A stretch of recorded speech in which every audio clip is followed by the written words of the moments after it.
Welcome. Thanks again for joining us this evening for our first webinar and we wanted to build on the opportunity from several weeks ago when the fragility of the banking system was on full display with the collapse of Silicon Valley Bank.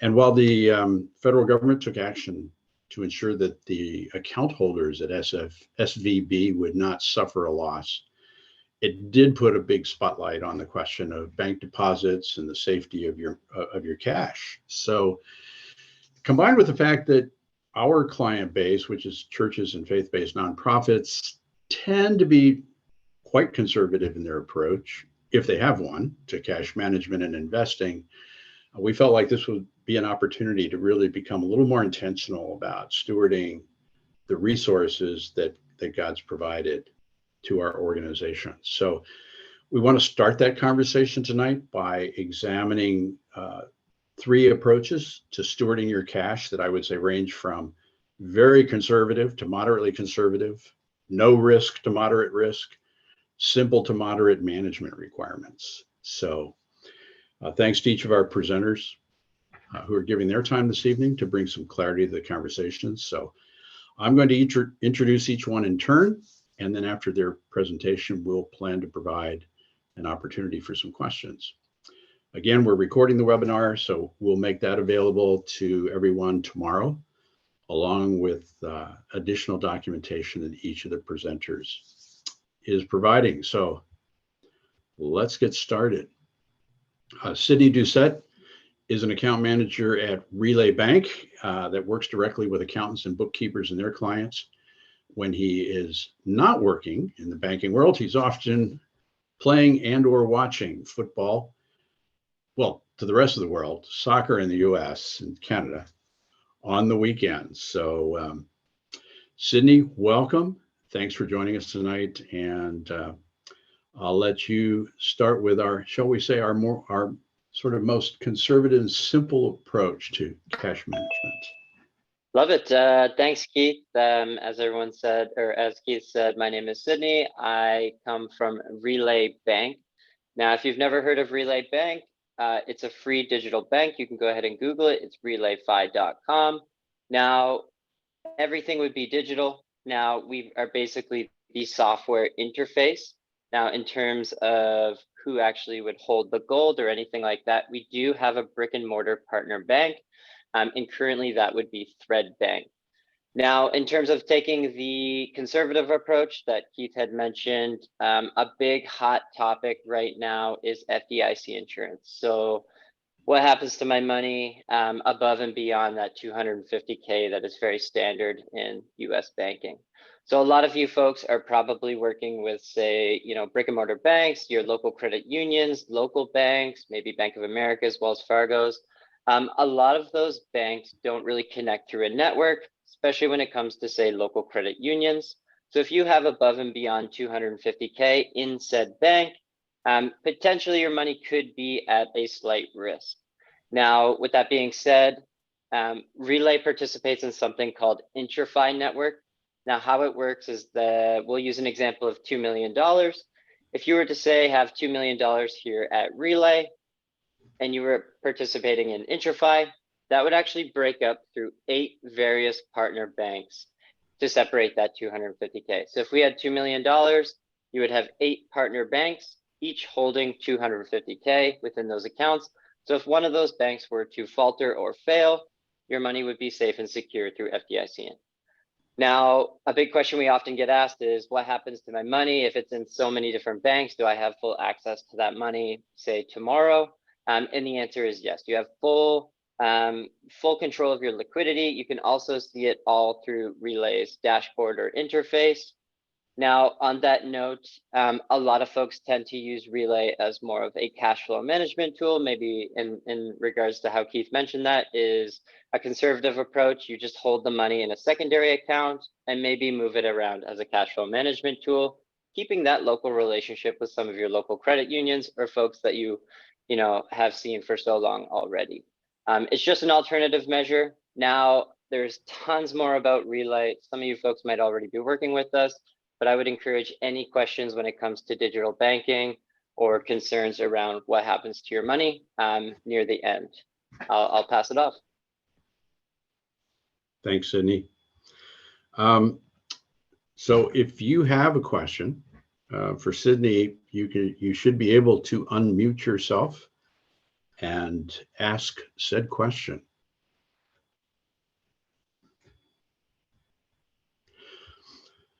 I think, Sidney, one question that I would ask is sort of how is there a way that I can find out whether or not if I have an existing banking relationship, that if they participate in the IntraFi network already, is there a way for me to do that?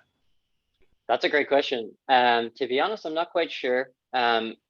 I do know that you have full control of where your money goes. So maybe you have an existing relationship that might not be so swell anymore. Maybe you don't want to work with a particular bank. You can opt out of particular partner banks that you don't want your money to be held with. So if you have 8 different partner banks and you maybe don't like one anymore, you can opt out of that partner bank and go somewhere else. You can go up to, I believe, 148 different partner banks. So there's quite a few options, and you can go right up to 150 million of coverage. Wow. Okay. Hey, I have a question. Sure. Were you asking for questions? Yes. Okay. Hi, Denise Blevins with Paracaleo. Very new to this, but Sidney, can you share just a little bit about how Relay came into being and just the onset of sort of financial technology companies like Relay? Yeah, so digital banking, or neobanks, like we like to consider ourselves, are very popular in Europe. So it's a little bit of a newer thing here in North America. But Relay was born in 2018 with the idea, I guess a very quick history lesson is that our CEO and founder was one of the original members of HubDoc, if you're familiar with that. But really what he saw was that there was a huge disconnect between accountants and bookkeepers in general business banking. So traditional banks have been super innovative in the last 10 years, but not so much for accountants and bookkeepers. So when it comes to seeing things like check images, having client access from your accountant's perspective, it is extremely difficult. Relay has created an interface or software that works really, really, really well with accountants and bookkeepers and maintains the fact that you could use us as a primary bank. And we operate with free checking accounts, up to 20 checking accounts free, no minimum balance requirements. There's no fees for that. And your bank account is FDIC insured.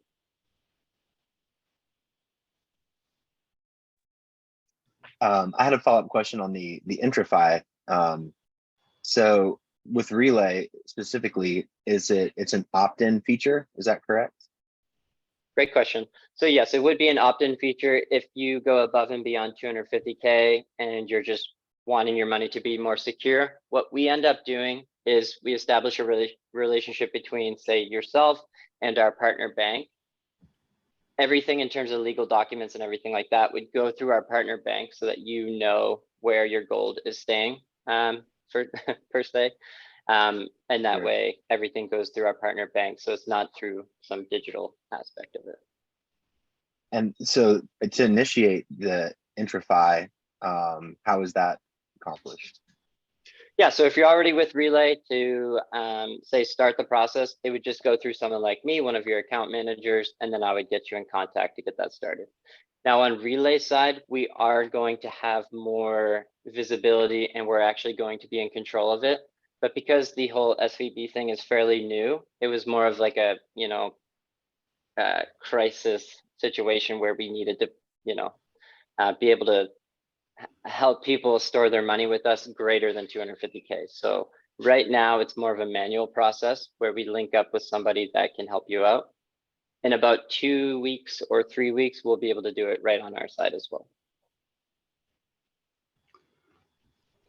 Because if I remember, Sidney, it actually does require a legal agreement where I, as the holder of the money, I'm legally agreeing with the bank to say, I want to have you go ahead and do sort of this automatic cash sweep when it's over 250 to the following banks whereas you said, I actually could pick and choose which banks that are part of the IntraFi network are the ones that I'm willing to participate with.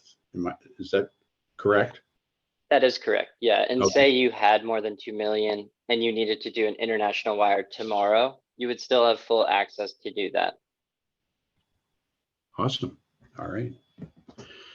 Appreciate it. Well, listen, we'll give opportunity to perhaps come back, see what time we have. But Sidney, thanks so much for giving us your time. All right, Darren, I'm going to introduce Darren Key to us now. Darren's CEO of Christian Financial Resources, has his MBA and is a certified financial planner professional.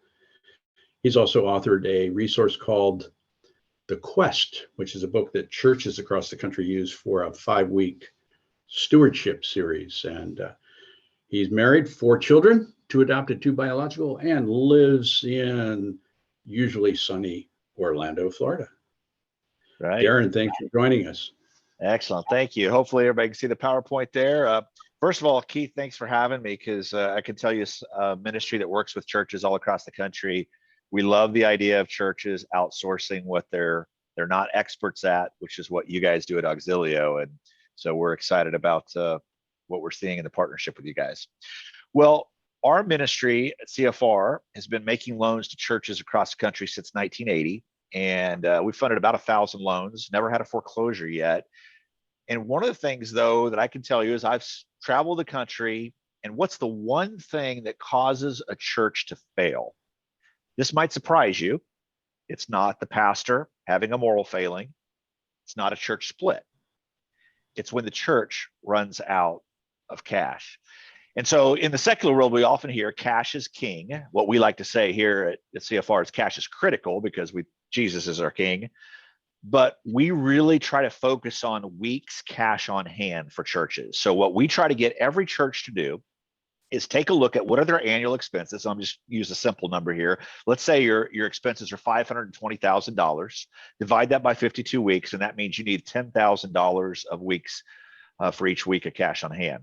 And so if you have $150,000 sitting in your checking and your savings, that means you have 15 weeks.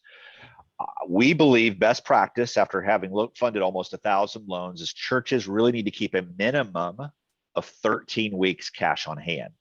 And so what we try to do when we're out meeting with church leaderships is to track that number on their dashboard. What we find is a lot of elders, a lot of pastors, church finance is not their expertise. And so they kind of get overwhelmed when they look at church P&L statements and balance sheets. But when you simplify this number to this one number, weeks of cash on hand, then it's something that's very understandable, just like they can understand attendance or baptisms or small groups or whatever your church happens to measure. And so what we try to encourage churches to do, put that on the dashboard, and then take action anytime it falls below that target. So where do you park that cash? Well, Sidney just gave you the first level we think every church should have, and that is a bank checking account, credit union checking account, whatever, where you maintain a minimum of 4 weeks at all times. We think that's wise. Secondly, I would say there's a myth out there, though, that our giving is sacred and our investments are secular. And any of us that are understanding biblical stewardship know that we should constantly be looking at ways to utilize all the resources God has entrusted to us for kingdom purposes. And if we go back to the book of Acts, church I attend, that's really founded on the early church, we read that the early believers pooled their resources together to meet kingdom purposes. And so that's at CFR what we've been doing since our founding in 1980. In funding almost 1,000 loans and $1.3 billion in loans. And on a typical weekend, we have over 400,000 people that attend the churches that we have financed, where we know that marriages are growing stronger, kids are learning to follow Jesus, and ultimately people far from God are coming to have a relationship with him. So what we try to encourage churches to do is to park that next rung in a ministry like CFR. There are other ministries, it doesn't have to be CFR, what we call our ready access. And so right now that's paying 3% or more based on the dollar amount you have. You can link it to your bank checking account. You can move money back and forth from our app, from our website. next day transfer, unlimited. You can do that as much as you want. But we really think missional alignment, this is a key issue, because I've met with a lot of elders that sometimes they get concerned that they have so much in savings that it's not doing anything. But when they have those savings at CFR, they know it is doing something because it's making a loan to another church where lives are being changed. And then also we offer certificates that pay between 4% to 5% based on the amount and term. We have 6 months, 1 year, 3 year, 5 year, 10 year. What's a little bit unique with our certificates is that you can add to them without changing the rate or the maturity date. So if you open one up at 4 or 5%, anytime during that window, you can add to that and you'll get that rate for the remaining time. That's because we can always be loaning the money out to other churches and helping to fund other projects. Loan demand is never ending. And then sometimes what we've done with some churches and some families is we've actually created a CFR certificate ladder, where we'll have a multiple ladder where there's a different certificate renewing every year. And that way they can plan for churches that carry bigger balances. A little bit about the financial strength of our ministry. So we've been around for 43 years. I didn't found it. I was 8 years old back in 1980, but I've been here 26 years. And like I said, never had a foreclosure yet. We only do loans to ministries, really become experts in what to look at. I can talk about that if anybody wants to. We found 4 key financial ratios. And then we actually go out and speak in the churches that we provide loans to. And so that's been really helpful for us to get to know the leadership of the church and the staff of the church. We even require that if a church ever gets a loan from us, they have to put 3 or 4 months of loan payments in a ready access with us. They can use it at any time for a loan payment, but not for anything else. If they do that, we tell them we're going to be like genies that appear at their next leadership meeting. We're not there to grant 3 wishes. We're there to help them figure out, is this a revenue issue or an expense issue? We have different tools in our ministry bag to help churches through both those. Right now, we've got mortgages of $745 million loaned out on property, valued at over $1.8 billion. As time goes on, real estate goes up, churches pay down their loan. So obviously that helps as time goes on. Our ministry, even though we're a nonprofit, like every church, we're a 501c3 ministry. Our board requires we turn a surplus every year. And so we have a net worth of $76 million also protecting our investors. You can read our offering circular, audited financials if you want to go to our website at cfrministry.org. And then the one other thing I wanted to mention before take any questions on any of this is we also are really trying to help churches open up giving funds for their missions giving, because we see a lot of churches that are just kind of letting that sit over an account but where it's not doing a lot. And I'm a certified financial planner professional. I can tell you that giving funds, donor advised funds are one of the most amazing things. If you're not aware of them, you should really do some research, and I'm happy to talk with you about them. But we pay a higher rate on our giving funds than our ready access. We pay 4% on that. And then the church has an online portal where it can go on and recommend the grants to the different missions that you support. Checks have to be at least $250 minimum, but we mail the checks out for you then. So we take care of that. You can even set up, if you have a mission you support every month or every quarter, we can set it up for recurring gifts where we automatically mail that check. The church, because it's a charity, it's different than a family. Like I do all my giving out of my giving fund, and I support my church and the different ministries. I can't make a gift back to myself because I got a tax deduction when I put it in there. But a church is a charity. A church can actually make a gift back to itself if it ever wanted to. So that's kind of a neat, unique feature. Also, we found some churches kind of like using the giving fund for missions because it reduces the cash on their balance sheet. Because when you put the money into the giving fund, technically that's a donation out. Anytime you were to ever bring it back, it's a donation in. And what we also love is getting people in your church, your high capacity givers. If the church models using giving fund, then you can hopefully get some of the key families to do that. Because as a certified financial planner, I'm always saying, friends, don't let friends give cash unless that's all they have. If you own appreciated stock, you should never be giving out of your checking account to any ministry. You should always be giving appreciated assets so you don't pay those capital gains taxes. And other families, since we're in tax time right now, they should be doing bunching into a giving fund every other year because they're not getting a tax deduction because they're not above the $27,700 threshold. So that's an amazing thing there. And our ministry is able to, of course, help more churches. So that's more change lives for the kingdom. So any questions on that?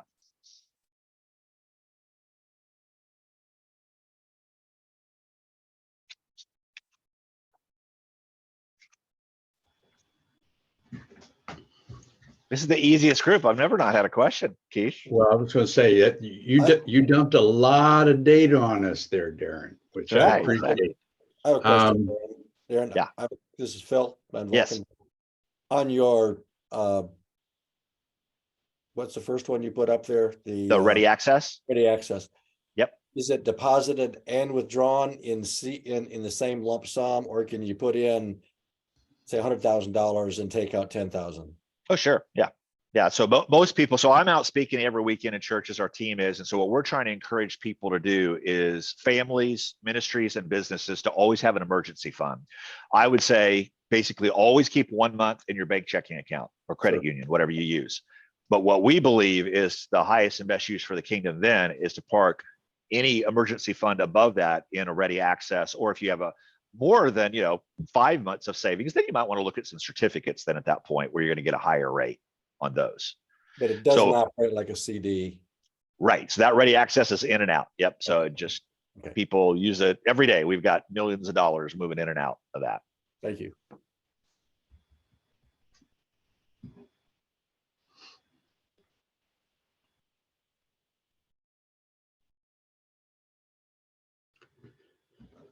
Other questions?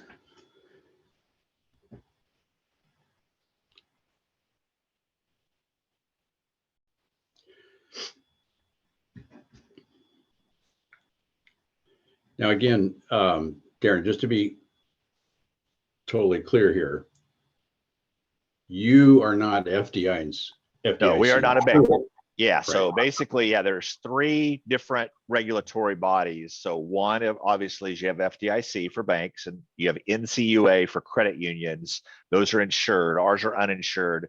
We're regulated as a church extension fund by the North American Securities Administrators Association. So basically each state has a Department of Securities that we have to file that offering circular document with. Yeah, somebody just asked a question here. Can you Yes. touch Okay. on- Yes. Yeah. Let me talk. Well, so this is one of my passions. So I would say giving funds, donor advised funds, and happy to talk in greater detail with anybody who wants to call me, but I'll give you a high level here. So basically think of a donor advised fund, a giving fund, as a charity checking account. Basically, it is a way to do all your giving to all the different ministries you support. They are one of the most amazing tools that the IRS allows.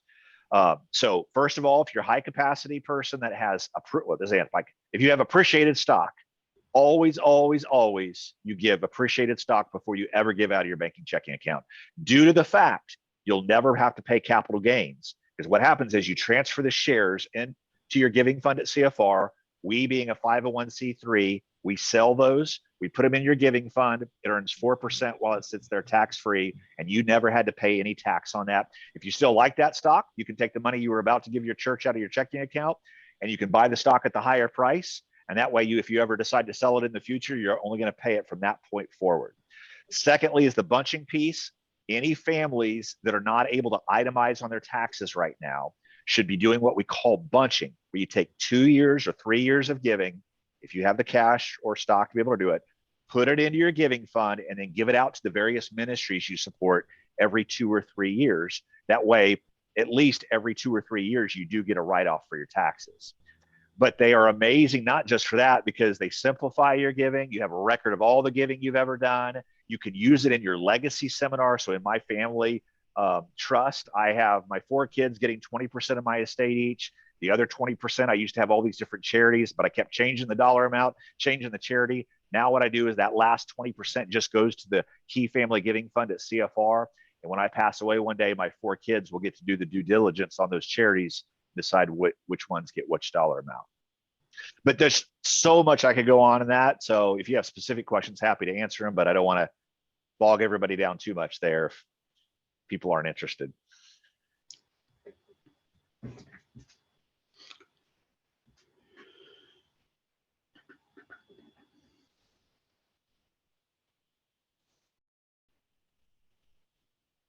Great. Thanks, Andy.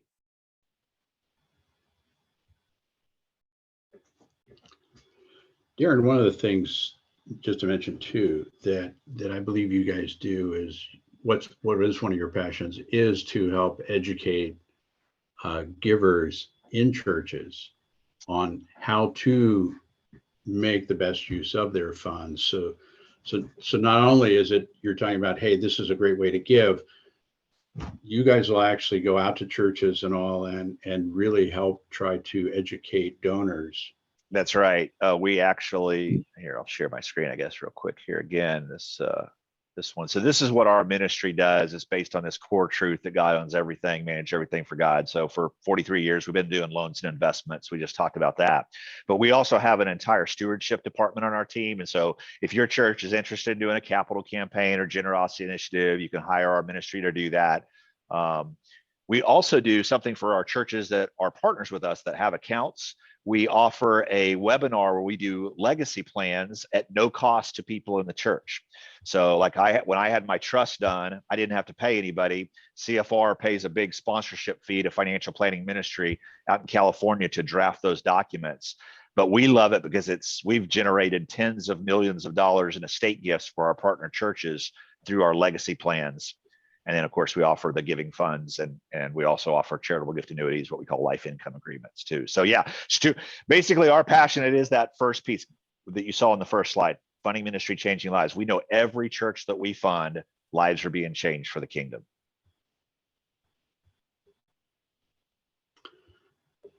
Super, appreciate it. So one of the things that we, again, Darren's already provided us some additional documents and so forth that tomorrow we will provide everybody the link to the recording as well as to a folder where additional documentation is available as well. Darren, thanks so much for your presentation, man. Appreciate it. And not sure what happened here to Casey, but he fortunately was able to just join us now. So Casey, I've made you a co-host, so you'll be able to present. But let me just briefly introduce Casey Hayden. I love the way he put this in his bio. He lives in Minnesota voluntarily with his wife and children. He says he loves living on a lake that he can actually use for 4 months out of the year. But so Casey, you and Sidney, who lives up in Nova Scotia, will get along just fine. So he's an investment manager with Nicollet Investment Management, where he works with individuals, business owners, nonprofits, and churches looking to build portfolios that are tailored specifically to each client. So as we've talked about briefly, the idea of going from sort of very conservative approach where you're using IntraFi to make sure that you've got FDIC insured accounts across the board, CFR allowing for ready access and easy investment via certificates and so forth. As we get into what I would call maybe a moderately conservative approach, where you in particular have monies that are going to be not necessarily needed for the next 2 to 10 years, then it's worthwhile probably looking at a slightly more sophisticated investment strategy. And that's where I've asked Casey to spend a little time talking with us about how we might approach stewardship of our finances that way. Casey, Thanks for joining us, man. I apologize, and I should have sent this email to Keith earlier. It kept making me register, and then it would just load, and then I couldn't get in. So we got it fixed. So I apologize. You're I'm here in 34, time. but I don't understand technology that well. So, well, I appreciate you all taking the time to listen to me talk. Like Keith said, I'm from Minnesota. We primarily, I just want to kind of highlight a little bit of the work that we do, which is when a church gives us a call, we talk primarily about how do we protect the assets that are in the accounts that you have, and we work across the board with teams of people to ensure that you have the right type of organization backing you, the right type of banking partner, the right type of brokerage partners, because ultimately that's really where we see strength in the work that we do. when you work with us, you'll never hear us say, why are you with that bank? But primarily, we always want to be aware of where accounts are and be able to provide input on the strengths of those institutions. And just to kind of speak by and large on the banking crisis that has kind of come about, we don't view this as there's going to be a global meltdown, but we do view this as an opportunity for everyone to make sure that their values are aligned and that their cash strategies and short-term, intermediate-term, and long-term are aligned with the goals and needs of the organization. And so we're not here to say, or I'm not here to say this is you should put it in this bank or this account or do these things, but I am excited to kind of share a little bit of the work that we do for that long-term cash in the accounts. And so we build portfolios around cash flow, or we provide a total return option. And what I mean by cash flow is when you come to us, let's say you have $100,000 in an account and you're saying, we have no need for this beyond for the next, I say 1 year. So if you have no need for that $100,000 for more than a year, it's very advantageous for you to start looking at protecting those dollars for the long haul. And how we do that is that we build bond portfolios that allow you to have interest income on the money itself, and so it stays out of the market. For the nice thing about this is that we're not doing anything super crazy. And so what's wild about this is a lot of churches can sometimes get in trouble because they'll put it in funds, or they'll keep certain donated stock for a certain period of time, or what they may end up doing is holding on to just bad cash products. So we come in and we say, we're going to buy individual corporate bonds because we can gain interest from those bonds and allow you to take income from it. And we're investing in what's called a AAA, or an investment grade bond, something that is going to protect you. Now, we don't guarantee anything in this market space, but if you think of a bond as kind of like you are the lender, you're basically lending money to a corporation. It allows them to utilize that money for development or project or issuance of other debts. And then they pay you principal back plus interest and income.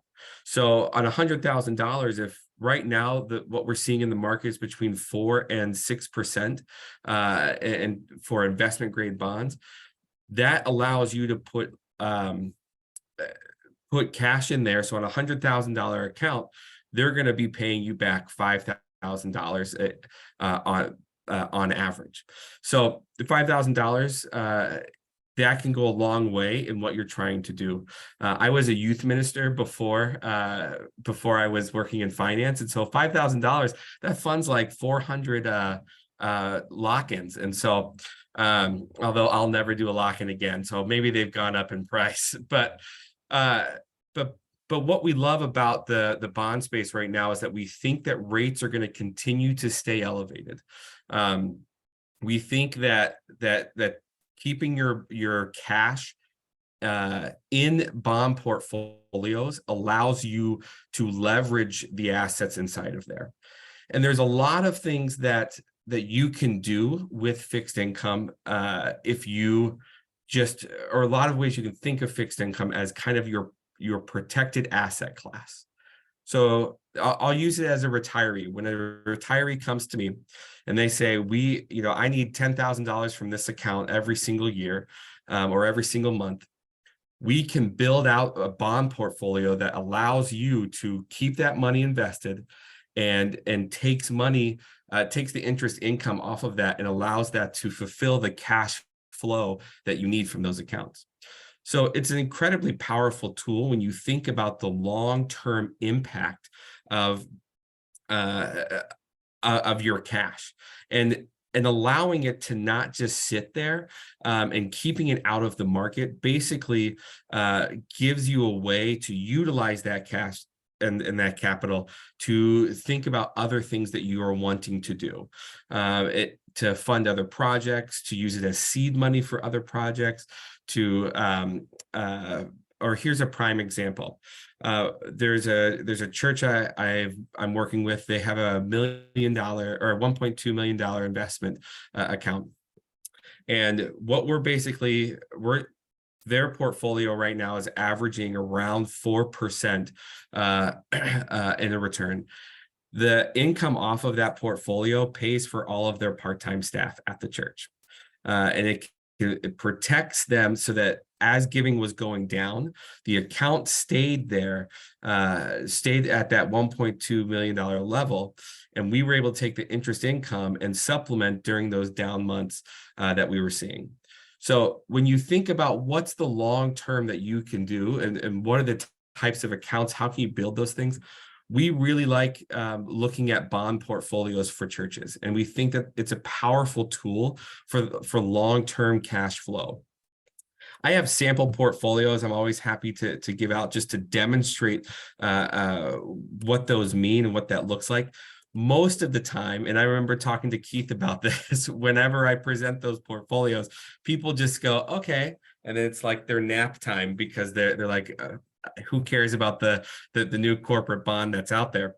I do. I love them, but for the most part, when you think about long-term cash flow, what you should be thinking about is how do you protect income and cash flow, or even look at total return for later projects down the road, and that's primarily where we come in. We love being partners in that space, and we have a wide range of a network as well, but where our bread and butter is that we look at constructing a portfolio to meet those long-term needs, to fund through some down cycles in church giving, through funding projects, through whatever it might be, to meet your needs. We're able to help set those expectations and also build on that. So Keith, I'm happy to answer more questions on that, but or any other thoughts that you wanted me to portray in that moment. Let me ask Casey. Let me ask one question here, because again, when people think about like investment portfolios, right? We typically think stocks and so forth. When it comes to churches and nonprofits, very rarely are they going to do they think about anything beyond, let's say, bonds or CDs, because the primary consideration is protect principal. Yeah. And maybe try to get some interest return. Right. Is there such a thing as a relatively, if we go beyond bonds, is there a point that churches should actually consider investing in something beyond just bonds? Yeah. And would that be more time frame based in terms of we've got money that we're not going to need for at least 5 years? What kind of thought process should a church or nonprofit entertain if they're going to think beyond, let's say, bonds? Yeah. Before I answer that question, I wanted to say another reason why it's important to invest money, especially if we look at it strictly from an account level size. When you're above $250,000, just sitting in cash at a bank, there's obviously some risk there. But when you're invested into a specific security, you're invested in that security. So if the holding company has an issue, those assets can transfer a lot easier than just cash that's sitting in a bank somewhere. So that's a very important distinction that I meant to say on the front end, that it's important to own the security as well, so that when if a time ever came up where that company was insolvent or there was issues there, the security is just on their books. They're like the administrator of it, the custodian of it. So you still have rights and access to that position. If, for example, that company tanked, we'd be able to after some time and some headache, to see that asset over at another holding company or another custodian. But Keith, to answer your question kind of about time frame and timeline, we like to look at what the purpose of an account is. And then the next question is, does the construction of the portfolio make sense to expand into other asset classes? It really comes down to some of the risk that you're willing to take, but we more so see it as anything that you do not need beyond 8 to 10 years, you can start expanding into other asset classes. For churches, for example, the equity space isn't necessarily one that you want to navigate on your own. There's a lot of headaches that can kind of come up from that. Or there's also just a lot of landmines culturally. And so it's really important to know what you're looking at and how you're building that out. So what we say is that we can come in and we can look at your portfolio by and large and say, here's some of the cultural issues that might come up by owning this position. And then you all can assess, your committee can assess, because we're going to always encourage you, no matter what size entity you are, even if there's $5 in an investment account, you should always have an investment policy statement. You should have parameters and judge, kind of what the benchmarks are for a portfolio. But you can you can look at assets in two ways. Everything under 8 to 10 years is going to be fixed income bonds. Anything beyond that, you can start looking at other investment vehicles, such as individual stocks come into play. Occasionally, you might run into a church where certain real estate investment opportunities might make sense. I'm not talking about REITs, I'm talking about private real estate options. As long as it aligns with your goals, you can see that being introduced. It just needs to be very clear that you want to not have to access any of that money. So you can, we base it off of time. If you don't need that money in it for more than 10 years, start looking at some other growth opportunities. And we're not talking massive allocations. At most, you're looking at 25% of your portfolio to kind of the longer haul. We really like, in the bond space right now, we're constructing portfolios, and I think we just bought a bond that was 7 years out. That's the furthest duration that we have, furthest maturity that we have for a bond. But with equities, they don't have maturities, so you kind of buy and sell as you see fit. But ultimately, that's long-term money, and you don't want to get into that space because unless you know what you want from the account, and you know that you're not really going to need any of that money anytime soon. Great. Yeah, thanks. Yeah. Other questions for Casey around investments? You mentioned an investment policy statement. I think that it's one of those things that again, a lot of churches and nonprofits don't think about per se. One of the things that I think you touched on briefly, Casey, maybe to elaborate just a little bit, as part of that statement, you can basically say, hey, here's areas relative to where or who we would invest with that we want to stay away from, right? Yeah. So you can align your investment strategy with your moral compass. Correct. Absolutely. And I would encourage you to do that too. More than anything, I encourage you to have an investment policy statement. And I'm more than happy to provide templates so that people can kind of look through those, and then you can kind of curate it to what you want. But what it does is it protects you from someone going, what's going on? How come you hold this railroad company? Or how come you hold this oil company?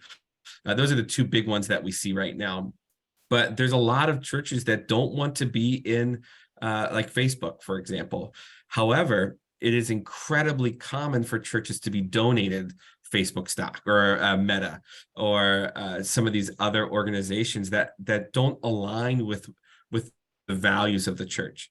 And so the investment policy statement basically gives you permission that if someone wants to donate any asset to you where this account is going to be the recipient of that asset, this document gives you full permission to say, if it comes in and it does not fit the goals of the account, we have full permission to sell it and to receive the cash inside of it.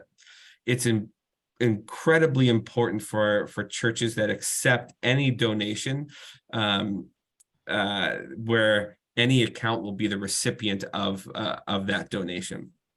Here's a prime example of where churches and nonprofit organizations can get in trouble is, for example, they were a client at my previous firm, but it was emergency pregnancy center, and they received a couple donations from companies that were on the forefront of the abortion conversation. And regardless of where churches land, what was happening in that moment was they didn't have a great investment policy statement in place so that they could just sell that position right away. And so they were basically getting donations in. They got this stock. It didn't make sense for them to own it. They didn't sell it for a little while. And then someone brought it up to them, like, why do you own this? And they were going to get dinged for that. And so they had to move that stocks off of their books and fast, but they didn't have it wasn't buttoned up, and there was no strategy around what they were trying to do there. So it can be incredibly important to know where your church stands in terms of cultural issues, or where your nonprofit stands, so that when the time comes, you're able to pivot and move the asset into your strategy rather than have outside entities dictate your strategy. Good point about, dictating your own strategy versus it being dictated to you. Great point. Any other questions? You will have to unmute yourself if you wish to ask a question.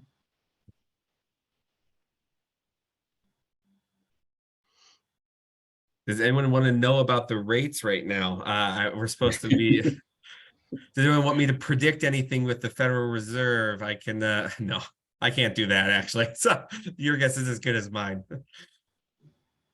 Great. Casey, thank you, man. Appreciate it.